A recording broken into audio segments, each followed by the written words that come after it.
On Blogtv the other night, there was a really interesting discussion in which I had to be forced to ghost because I did not last 30 seconds in the room.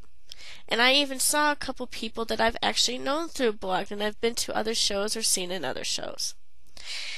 This was a room called Together for Peace, which was actually featured on blog. Now, if you are featured on blog, chances are you're going to get people who have never been to your show coming to your show wanting to sit in and find out what's going on.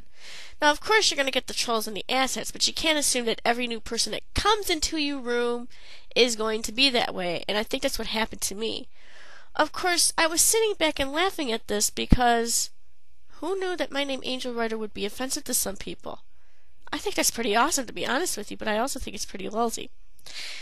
And it's funny because the name Together for Peace, it's kind of an oxymoron.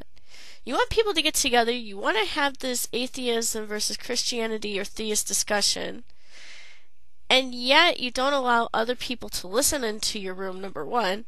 And number two, when you make arguments with a person that's an atheist, in this case it was dprjones, the argument just goes in circles and there's no agreeing to disagree. Unless you had a third person to make sense of it all, which luckily there was. I also saw when I was ghosting a lot of intellectual and spiritual snobbery. And I've actually come across people of both veins. And let me tell you, you cannot have a discussion or you cannot try to convince them of your side or you get to listen to you because they'll always think their side is right, your side is wrong. They want to know why you think it is wrong and where the proof is, and if you don't, then they think you're the worst person on earth. And it's weird.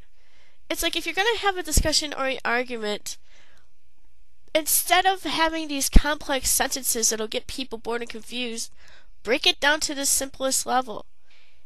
It's okay to teach people about who you are and what you represent. It's okay to have the dialogue because that's how you learn from each other.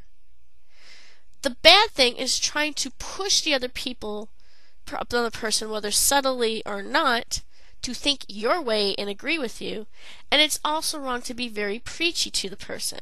If you're preachy towards the person of your beliefs, basically what's going to happen is you're going to turn them off and they will not want to talk to you again. You have to remember you're a representative of what you believe. And if you turn out to be a bad representative, guess what? People are going to believe that everyone thinks the same bad way as you do. And when you're having a discussion with somebody who's not of the same belief or doesn't think the same way as you do, you have to be very careful with how you go about it, how you go about your words, how you go about it as far as how you're interacting with the person. Anyway, that's all I have to say. I just wanted to express my feelings and basically my impressions from sort of an outsider looking in, I guess you could say.